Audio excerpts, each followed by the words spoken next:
Hello dear students, welcome back to my channel Physics SPC CBSE sample paper 24-25 का question number 6. In a series LCR circuit, the voltage across the resistance, capacitance and inductance is 10 volt each. If the capacitance is short circuited, the voltage across the inductance will be. ठीक है, अच्छा question है. इसमें दो case हैं, short circuit होने से पहले और शॉर्ट सर्किट होने के बाद. तो पहले हमारे पास एक एलसीआर सर्किट है, एक आर, एक सी और एक ये इंडक्टर. रजिस्टर के अक्रॉस रेजिस्टेंस आर ओ मान लेते हैं. इसका कैपेसिटिव रिएक्टेंस एक्सी और इसका capacitive reactance XL, inductive reactance XL. और ये मैंने जोड़ लिया एक एसी सोर्स. ठीक है. अब ये जो हमें 10 वोल्ट दे रखा है, ये क्या दे रखा है सोचो. तो ये दे रखा है इस रेजिस्टेंस के अक्रॉस पीक वोल्टेज, इस कैपेसिटर के अक्रॉस पीक वोल्टेज और एक्सएल के अक्रॉस पीक वोल्टेज. क्योंकि जो टाइम डिपेंडेंट वोल्टेज तो है नहीं बेटा, ये है ना. तो इसीलिए यहाँ पर जो हमें ये दे रखा है V0 R, V0 C और V0 L.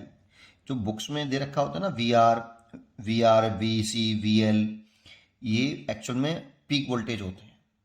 यहाँ पे 10 वोल्ट, वहाँ पे सही तरीके से लिखा नहीं होता, लेकिन होते वो पीक वोल्टेज है, क्योंकि टाइम डिपेंडेंट वोल्टेज तो अलग होगा बेटा VR का. ठीक है, चलिए. अच्छा, और इसका वोल्टेज जो है, ये टोटल वोल्टेज होते हैं, ये VRMS वोल्टेज होता है बेटा. और ये इक्वल होता है V0Z ओवर √2 के. और इसमें करंट फ्लो करती है IRMS, और इसकी वैल्यू होती है I0 बाई √2. तो इसमें करंट तो सेम होगी, सीरीज कॉम्बिनेशन में है ना. तो इसमें जो IRMS होगा, ये होगा टोटल करंट होता है IRMS, और ये सोर्स का ये टोटल वोल्टेज है VRMS, और सर्किट का इम्पीडेंस टोटल रेजिस्टेंस, इसे इम्पीडेंस बोलते हैं. सर्किट का इफेक्टिव रेजिस्टेंस इम्पीडेंस.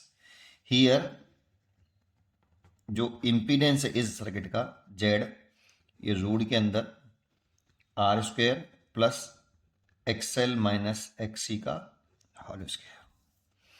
अब देखो यहाँ से अगर ये तीनों वोल्टेज सेम है, तो जो V0R ये होगा I0R, V0C ये होगा I0XC, और V0L ये होगा I0XL. अब सोचो अगर ये तीनों सेम हैं तो ये भी तीनों इक्वल होंगे, और इक्वल होंगे दैट इज I0R, I0XC और I0XL. और देन आप ले सकते हो कि R, XC और XL इक्वल होंगे. सो यहाँ से इम्पीडेंस निकालें Z. अगर XL और XC इक्वल है तो जो इम्पीडेंस आएगा ये 0 हो जाएगा, XL से XC कट जाएगा, इक्वल होंगे तो Z बराबर आ जाएगा R. तो जो IRMS होगा यहाँ पर, ये होगा VRMS ओवर R. ठीक है, इतना समझ में आया. तो यहाँ पे अगर हम VRMS लिखें, V0Z जानते हो, इन सबका टोटल इफेक्टिव रेजिस्टेंस निकालें, तो जो पीक वोल्टेज होते हैं वही वेक्टर के अकॉर्डिंग ऐड होते हैं. पीक वोल्टेज को आप वेक्टर के अकॉर्डिंग ऐड कर सकते हो ओनली, है ना. तो यहाँ पे जो V0Z होगा वो रूट के अंदर V0R का square plus V0L minus V0C इस पूरे का होल स्क्वायर. क्योंकि ये वाले जो पीक वोल्टेज है ना, यही केवल वेक्टर के अकॉर्डिंग ऐड और सब्ट्रैक्ट होते हैं. अगर इसका फेजर डायग्राम बनाते हैं हम तो ऐसे बनता है, ये I, ये V0R आता है, और ये V0L आता है, और ये V0C आता है. क्योंकि यहाँ ये तीनों बराबर हैं, V0R, V0C, लेकिन ये एक दूसरे को कैंसिल कर देंगे क्योंकि ये दोनों की डायरेक्शन अपोजिट है, वेक्टर के अकॉर्डिंग ऐड होंगे, तो यही V0Z आ जाएगा बेटा. वैसे एक्चुअल में फॉर्मूला ये होता है. अब देखो ये 10 वोल्ट है, ये भी 10 वोल्ट है, यहाँ दे रखा है मैं 10 वोल्ट, और ये आपका V0Z, तो यहाँ से V0Z निकल आएगा V0R के बराबर, दैट मीन्स 10 वोल्ट. ये V0Z हो गया.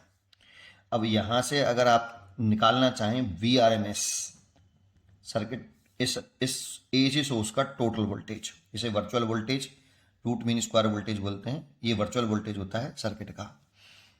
ठीक है, तो यहाँ पर वी आर एम एस लिख लेना चाहें तो V0Z बाई √2।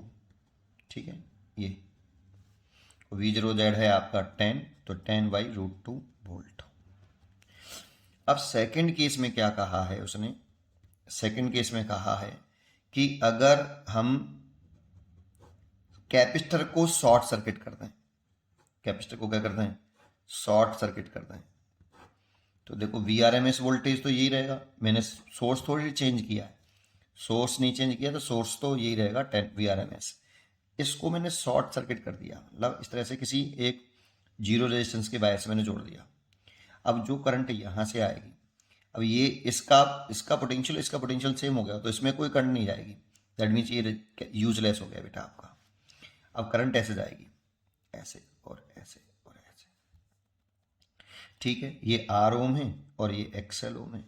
तो देखो यहाँ अब सर्किट का जो करंट है ना, IRMS करंट, टोटल करंट, ये चेंज हो जाएगा बेटा, क्योंकि इम्पीडेंस सर्किट का चेंज हो गया होगा, सर्किट का इम्पीडेंस रह गया होगा रूट के अंदर R का स्क्वायर प्लस XL का स्क्वायर।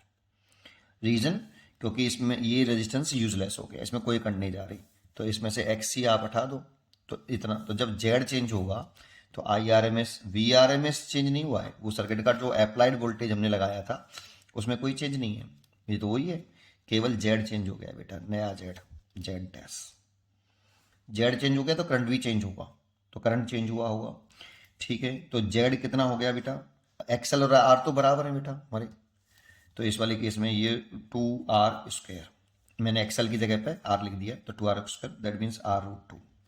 तो इसीलिए जो नई करंट होगी I0 dash by √2 is equal to VRMS, आपका मैंने निकाल रखा है 10 बाई √2, 10 बाई √2, और Z जो है आपका वो R√2, तो इससे तो ये कैंसिल, तो नई करंट I0 डैश आ गई, वो 10 R√2 आ गई।